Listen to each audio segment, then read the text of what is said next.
추수감사절날 우리 감사드리는 여러분들에게 하나님의 축복이 충만하게 임하기를 간절히 축원합니다. 우리 옆분들에게 추수감사절날 주시는 축복이, 하나님의 축복이 성도님께 충만하기를 바랍니다. 시작. 추수감사절에 주시는 하나님의 축복이 성도님께 충만하시기를 바랍니다. 아멘. 사람들이 이제 여러분나 저나 똑같이 이 책을 읽고 또 신문을 읽고 읽은 것 중에 뭐 많은 부분을 잊어버리고 다시 기억하기가 참 어렵죠. 그럼에도 불구하고 몇 가지 이제 오래전에 읽었던 책이고 또 글이지만도 머리에 이렇게 남아있는 글들이 하나 있어요. 저에게 있어서 그런 글 중에 하나는 여러분들 아실지 모르지만 오스카 와일드라고 하는 아일랜드 출신의 극작가가 있습니다. 근데 이분이 사랑이라는 것에 대해서도 많이 썼는데 오래 살지 못했어요. 이분이 1854년인가 태어나가지고 1900년에 세상을 떠났으니까 56년에 태어나서 44세밖에 못 산 아주 젊은 극작가입니다. 근데 이분이 성경에 대한 인용도 좀 했어요. 근데 이 성경에 대한 인용이 제 머릿속에 남는 거죠. 예를 들자면은 이런 겁니다. 어느 젊은이가 하루 종일 술만 먹고 이게 지냅니다. 예수님이 지나가시다가 그 젊은이를 보고 어떻게 당신은 하루 종일 술만 먹고 지냅니까? 이렇게 이제 물어봤죠. 그랬더니 이 사람이 사실은 제가 다리가 좀 불편했었는데 예수님께서 전에 제 다리를 고쳐주셨습니다. 그리고 나서 제가 인생을 어떻게 살아야 되겠다 이렇게 분명한 것이 없이 지내다 보니까 이처럼 술 먹고 하루 종일 지내는 알코올 중독자처럼 지내게 됐습니다. 이런 얘기를 하는 거예요. 그 다음에 이제 또 젊은이 한 명을 보니까 이 젊은이는 글쎄 이 청년촌에 드나들면서 이같이 타락한 인생, 아주 이 인생을 사는 거죠. 그래서 예수님이 그 청년한테 어떻게 당신은 탐욕에 젖은 그런 인생을 살아가느냐 이렇게 이제 물어보니까 그 젊은이가 하는 말이 사실은 전에 제가 눈먼 소경이었는데 예수님이 저한테 눈을 뜨게 해주셨습니다. 근데 이 뜬 눈 가지고 제가 인생을 바르게 살아야 되는데 바르게 살지 못하고 이렇게 살고 있습니다. 이런 이야기를 하는 거예요. 또 하나 여자분은 이 길거리에서 몸을 팔아요. 그래서 예수님께서 어떻게 당신은 길거리에서 몸을 파는 여자로 살아가느냐? 그랬더니 그 여자가 하는 말이 예수님께서 한번 저를 이런 자리에서 건져주셨는데 다시 옛적으로 돌아오고 말았습니다. 이런 얘기를 하는 거죠. 다 세 사람 다 한결같이 하나님께로부터 은혜 받았어요. 절던 다리가 똑바르게 걷게 되고 안 못 보던 눈이 보게 되고 그 다음에 청력울에 있던 자기를 끌어내주고 이런 은혜를 받았지만도 다 지금에 와서 생활은 또다시 이 한심한 인생을 살아가고 있는 것입니다. 저는 오스카 와일드가 쓴 이러한 글이 굉장히 마음에 새겨졌어요. 여러분과 저가 은혜 받으지만 은혜 받고 나서 우리가 어떻게 되느냐 이것이 이제 너무 중요한 거죠. 우리가 가난해서 부자 되게 해달라고 기도해서 부자가 되면은 과연 우리가 부자가 돼서 어떻게 살 것인가? 또 하나님 저 출세시켜 주세요. 그래서 과연 높은 자리에 올라가면은 하나님의 은혜로 우리가 어떻게 살 것인가? 이런 일들이 사실은 굉장히 중요한 거예요. 그래서 그 부분을 갖다가 오스카 와일드라는 사람이 꼽아가지고 꼭 집어내가지고 이야기를 한 거죠. 저는 여러분들 성경을 보면서 늘 마음에 이렇게 부담처럼 또 아주 명쾌하게 이해되지 않는 부분들이 좀 있죠. 그 중에 하나가 뭐냐면은 예수님께서 수많은 기적을 베풀었어요. 예수님께서 정말로 아낌없이 주는 나무처럼 자기 자신을 다 주셨어요. 아마도 예루살렘에 사는 사람들, 갈릴리에 사는 사람들 치고 예수님께서 베푸신 기적을 못 본 사람도 없고 예수님께서 베푸신 은혜를 체험하지 못한 사람도 저는 없을 거라 생각합니다. 오병이어 5,000명을 먹였습니다. 근데 제가 이제 정 이해가 안 되는 부분이 뭐냐면은 우리 예수님께서 이제 십자가에 달리시기 전에 이 로마 총독 빌라도 앞에서 재판을 받게 되죠. 그런데 우리가 잘 보면은 빌라도는 로마 사람입니다. 근데 로마 사람인 빌라도가 볼 때 예수님이 죄가 없어요. 그러니까 어떻게 해서라도 예수님을 풀어주려고, 예수님을 놓아주려고 이런 방도 저런 방도, 뭐 유월절에는 제수 하나를 놓아주는 것이 있는데 그 놓아주는 것을 예수님으로 하자, 뭐 이렇게 이제 이야기를 하지 않습니까? 그런데 대제사장들과 서기관들과 바리새인들과 유대인들이 제가 보기엔 다 예수님의 은혜를 다 받은 사람들이에요. 이 사람들이 이방인인 빌라도는 예수님을 놓아주려고 하지만은 정작 동족인 유대인들이 예수님의 은혜를 받은 자들이 예수님을 십자가에 못 박으라고 외쳤어요. 저는 사실은 그런 걸 보면서 정말 이해가 쉽게 되지 않았습니다. 어떻게 은혜 받은 자가 예수님 앞에 예수님을 감사하긴커녕 예수님을 십자가에 못 박으라고 외칠까? 참 쉽지가 않았습니다. 근데 요즘에 와서 좀 이런 성경을 보면서 느껴지는 것이 있는 것이 뭐냐면은 우리가 예수님께로부터 은혜 받고 정말 그 은혜에 대해서 우리가 마음속 깊은 곳에서 감사가 있느냐라고 하는 사실입니다. 감사와 감격이 있느냐는 사실입니다. 여러분들 인생을 살다가 잘 보십시오. 인생을 살다 보면은 여러분들이 틀림없이 도움을 준 사람들이 있을 거예요. 여러분들에게 도움을 받은 사람들이 틀림없이 있을 거예요. 근데 세월이 좀 지나서 그 사람들이 돌변해가지고 여러분들을 대적하고 여러분들 마음을 상처 주는 이러한 일들도 인생을 살다 보면 있습니다. 그럼 왜 여러분들이 베풀어서 은혜 받은 사람이 돌변해가지고 여러분들을 갖다가 대적할까? 그 원인을 파고 들어가면은 여러분들이 도움을 줄 때 도움을 받은 사람들이, 은혜를 받은 사람들이 정말 그 은혜에 감사했느냐라고 하는 사실입니다.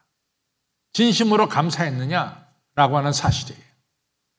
은혜를 받고도 우리가 감사를 하지 못할 때 우리가 어느 날 돌변해서 은혜를 베푼 자에게 대적하는 경우가 없지 않아 있습니다. 오늘 우리가 읽은 이제 이 요한복음 17장 11절로부터 19절은 너무나 유명한 구절이에요. 왜냐하면 예수님께서 갈릴리를 떠나서 예루살렘에 가서 복음을 전하려고 내려가시다가 갈릴리와 사마리아 그 국경에 있는 10명 묻는 명자가 예수님께 소리 질러서 도와달라 할 때 예수님 10명을 다 병자를 고쳐주셨어요. 병 걸리면 세상에 나가서 사회 속에 살 수가 없어요. 근데 예수님 10명을 다 고쳐줬어요. 근데 10명 고침받고 그 은혜에 감사하러 돌아온 자는 사마리아 사람 1명밖에 없었습니다. 예수님께서 이 섭섭함을 드러내신 게 별로 없어요. 그런데 오늘 본문에서 섭섭함을 드러내십니다. 고침받고 나온 자가 10명이 다 아니냐? 어떻게 감사하러 돌아온 자는 이방인 너밖에 없느냐 말이야. 나머지 9명 어디 갔냐 말이야. 이런 말씀 하십니다. 그러고 나서 감사한 이 사마리아인에게 내 믿음이 너를 구원하였다. 이 중요한 축복의 말씀 하십니다. 이 말씀은 사마리아 사람아 내 이름이 하늘나라 생명체에 기록된 거야. 그리고 너는 이 새 예루살렘에 들어가 사는 천국 백성이 된 것이다. 이런 축복을 내려주신 것입니다. 감사가 그 이름이 생명체에 기록되게 만들었고 감사가 새 예루살렘의 백성으로 살아가도록 축복해 주셨습니다. 감사가 얼마나 중요한지 모릅니다. 여러분들 감사는 하나님을 영화롭게 합니다. 그리고 그 감사는 많은 사람들을 훈훈하게 만들어요. 우리가 알다시피 이제 요한복음 12장에 보면은 이 마리아라는 여자가 이 300데나리온 되는 이 나드 향료를 깨트려서 예수님 발에 붓습니다. 그때 가룟 유다가 아니 그 비싼 걸 갖다 왜 이렇게 허비하느냐 이러면서 그 여자가 한 행동을 비난했어요. 예수님 비난하지 말아라. 비난하지 말아라. 저 여자는 나의 장래, 앞으로 내가 죽을 텐데 내 장래를 위해서 미리 행한 것이다. 그리고 이 여자의 행한 것은 이 복음이 전파될 때 기억될 것이다. 정말로 기억되고 있어요. 2023년 11월 19일 이 시간에 그 여자의 행위가 이 시간 언급되고 있잖아요. 근데 가룟 유다는 이같이 하나님께 감사하는 행위를 막은 가룟 유다는 어떻게 됐습니까? 예수님을 은 30에 팔아버린 배반자가 되어버리고 말았습니다. 여러분들, 우리가 하나님께 받은 바 은혜에 감사한다는 것은 하나님을 영화롭게 하는 거예요. 그래서 시편 50편에 이같이 감사로 예배를 드린 자가 나를 영화롭게 하고 바로 감사를 예배를 드린 자를 내가 그 소원을 들어주겠다. 오늘 감사로 여러분들이 예배 드릴 때 여러분들의 소원을 하나님께서 들어주시겠다 약속하고 계세요. 그리고 더 나아가서 약속하시기를 내가 환난에 처했느냐? 감사로 예배 드린 자를 내가 건져내겠다. 그 환난에서 구해내겠다. 그렇게 말씀합니다. 감사가 얼마나 소중한지 모릅니다. 제 머릿속에 기억되는 또 하나의 중요한 말씀은 존 스펄전 목사님의 설교입니다. 제가 이 특별 새벽 집회 때도 잠깐 언급했지만 이 스펄전 목사님이 지방에서 주일학교 설교하다가 아주 젊을 때 런던에서 온 분이 그분의 설교를 듣고 감동받아서 런던에 있는 친구한테 소개했어요. 그래서 뉴파크 스트리트 처치에 목사님이 되셔가지고 영국에서 최고의 설교자 하면 존 스펄전 목사입니다. 스펄전 목사님의 유명한 얘기가 있잖아요. 여러분들 반딧불을 보고 감사하잖아요. 그럼 하나님 촛불 주십니다. 촛불 주고 감사하잖아요. 하나님께서는 전등불을 주십니다. 전등불을 보고 감사한 자는 하나님께서 전깃불을 주시고 전깃불을 보고 감사한 자는 하나님께서 여러분들에게 달빛을 주시고 달빛을 주신 하나님께 감사한 자는 햇빛을 주시고 햇빛을 받고 감사한 자는 달빛과 햇빛과 이런 것이 필요 없는 하나님의 빛, 새하늘과 새 땅에는 달빛과 햇빛이 필요 없다 그랬어요. 새하늘, 이 새 예루살렘의 빛을 주십니다. 감사하는 자에게 복의 복을 더해 주시는 하나님의 역사를 말씀하고 있습니다. 여러분들 또 이 감사는 어떻게 드려야 되느냐? 여러분 신속하게 드려야 돼요. 빠르게 드려야 돼요. 감사는 지체하는 게 아니에요. 내 마음속에 감사 감동, 감화 감동이 오면 그 즉시로 여러분과 저는 감사해야 될 줄로 믿습니다. 오늘 이 낫병 환자 사마리아 사람은 자기 병이 낫자마자 그 즉시로 예수님께 가서 감사해. 지체하지 않았어요. 즉시로 감사했어요. 또 어떻게 감사했느냐? 겸손하게 감사했어요. 예수님 발 앞에 무릎을 꿇고 예수님 감사합니다. 이 겸손하게 감사했어요. 여러분 성경이 분명히 말씀하잖아요. 잠언서 16장 18절에 내가 겸손한 자에게 복을 내리고 또한 거만한 자를 내가 넘어뜨리라. 하나님은 겸손한 자에게 축복을 주시는 거예요. 우리가 모세가 430년 동안 노예 생활하던 이스라엘 백성들 출애굽시켜서 40년 광야의 생활을 끝내고 모압 평지에 이제 모아놓고 엎드리면 코 닿는 가나안 땅에 이제 들어가기 바로 직전에 모세의 유명한 설교가 3편이 신명기에 나오잖아요. 그 모세는 이 430년 플러스 40년, 470년 그리고 한 10년 걸려서 땅을 차지하게 돼서 480년 만에 처음으로 땅을 차지한 이제 이스라엘 백성들 향해서 말씀합니다. 480년 동안 떠돌이 생활했어요. 쉽게 말하면 전세살이 했어요. 이제는 480년 만에 자기 땅, 자기 밭을 가지게 됐습니다. 모세가 중요한 얘기를 합니다. 여러분들 아름다운 땅에 들어가서 여러분들 땅에 아름다운 집을 짓게 되고 또 여러분들 거기서 살게 되고 여러분들 목축업을 하게 될 텐데 여러분들 우양이 늘어나고 여러분들의 은금이 증식될 때 내가 두렵습니다. 정말 두렵습니다. 여러분들이 하나님을 모른다 할까 두렵습니다. 여러분들이 이러한 모든 재산과 이런 것을 내 손과 내 능으로 얻었다, 그렇게 교만하게 말할까 내가 심히 두렵습니다. 얼마나 모세가 이 중요한 이야기를 했는지 모릅니다. 여러분, 우리가 겸손하면 하나님을 경외하고 교만하면 하나님의 은혜를 다 뒤집어 버리고 하나님 대적합니다.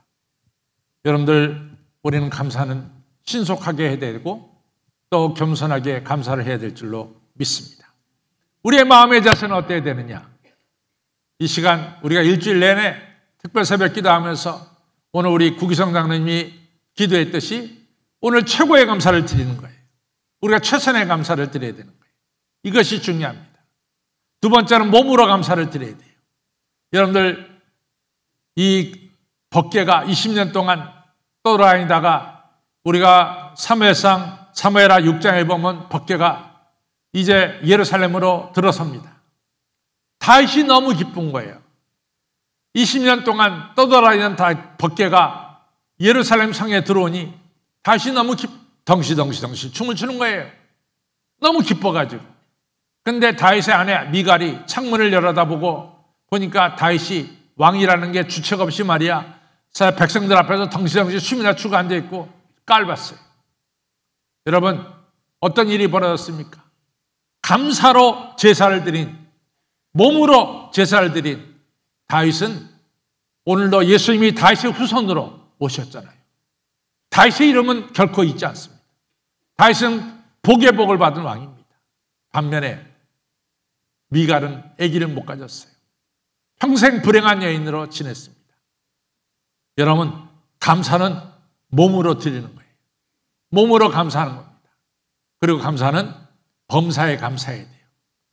우리가 감사는 우리가 최선의 것으로 우리 마음 최선의 마음으로 드리고 우리 몸으로 드리고 그리고 여러분과 제가 범사에 감사해야 될 줄로 믿습니다. 제가 읽은 책 중에 하나인데 글쎄 어느 청년이 교통사고가 팍 나가지고 죽을 뻔한 사고인데 다행히도 살아났어요. 근데 다리 하나는 잘라야 되겠어요. 다리 하나 잘랐습니다. 그리고 의족을 끼웠습니다. 이 청년이 너무 감사한 거야. 우리 하나님이 나를 죽을 자리에서 살려줬다. 너무 감사한 거죠. 하나님, 제가 이 생명을 가지고 어떻게 살면 좋겠습니까? 그렇게 기도하는 중에 그래, 나는 다른 사람들이 가기 싫어하는 오지에 가서 복음을 전하겠다. 그리고 아프리카 선교사가 된 거예요. 신학대학 들어가서. 근데 그 오지는 왜 사람들이 안 가느냐? 글쎄 선교사만 가면 이것들이 얼마 있다가 잡아먹는 거예요. 축제 때. 그러니까 다 선교사들이 거기 가기를 꺼려하는 거예요. 근데 바로 이 사람이 거기 갔어요. 얼마 동안 이 원주민들하고 잘 지내다가 꼭 축제 때가 되면 사람 하나 잡아먹는데 이번에 또 선교사를 갖다가 제물로 정한 거죠. 선교사 묶어놓고 빙글빙글 춤을 추면서 이들이 축제를 벌인 뒤에 이제 사람을 제물로 바치는 시간이 됐어요. 선교사가 보니 이젠 자기가 죽을 차례야. 그러니까 선교사가 선수를 칩니다. 그래, 내가 당신들의 축제에 제물로 내 몸을 내놓소. 근데 내 몸은 내가 내 칼을 주시면 내가 내 몸을 잘라서 당신에게 드리겠소. 그랬더니 그 사람들이 선교사가 아주 순순하게 나오니까 칼을 줬어요. 그 칼을 주고 의적을 딱 쳤어. 그래갖고 의적을 갖다 줬다고. 이거 드시라고. 이 아프리카 사람들이 의적을 딱 받아가지고 식인종이 불에다 딱 넣었다고. 이게 고기 냄새가 아니라 고무 타는 냄새가 나는 거 아니야. 그러니까 냄새가 막 쿠키하고 막 이상한 거야. 그리고 뭐 그을러져서 먹으려니까 먹긴 어떻게 먹어. 그러니까 그냥 이 사람들이 야, 이 보통 사람이 아닌가 보다. 이 사람은 하늘에서 내려온 신인가 보다. 그래갖고 다 엎드러지는 거예요. 여러분, 이 선교사가 그 식인종들에게 복음을 전하기 시작했습니다. 식인종들이 변해서 더 이상 사람을 잡아먹지 않고 하나님을 섬기는 생명을 사랑하는 이러한 사람들로 바뀌었어요. 이 사람이 그 지역을 바꿔놓은 거야. 뭐 때문에? 자동차 사고 나서 다리 하나 없어도 뭐요? 범사에 감사했기 때문에 그럽니다. 범사에 감사가 그렇게 중요해요. 성도 여러분, 오늘 추수감사절이에요. 감사로 예배를 드린 자가 하나님을 영화롭게 합니다. 그렇죠? 우리가 감사로 예배를 드려서 우리가 하나님께 영광을 돌리고 하나님 내려주신 복의 복을 받으시기 바랍니다. 감사드릴 때 우리의 자세가 아주 중요해요. 신속하게 드려야 돼. 늦춰지면 안 돼. 겸손하게 드려야 됩니다. 신속하고도 겸손하게. 그리고 우리의 자세는 최선의 것으로, 우리의 몸으로, 범사에 감사함으로 하나님을 영화롭게 하시고 하나님 내려주시는 축복을 받는 여러 성도님들이 되시기를 주님의 이름으로 축원합니다.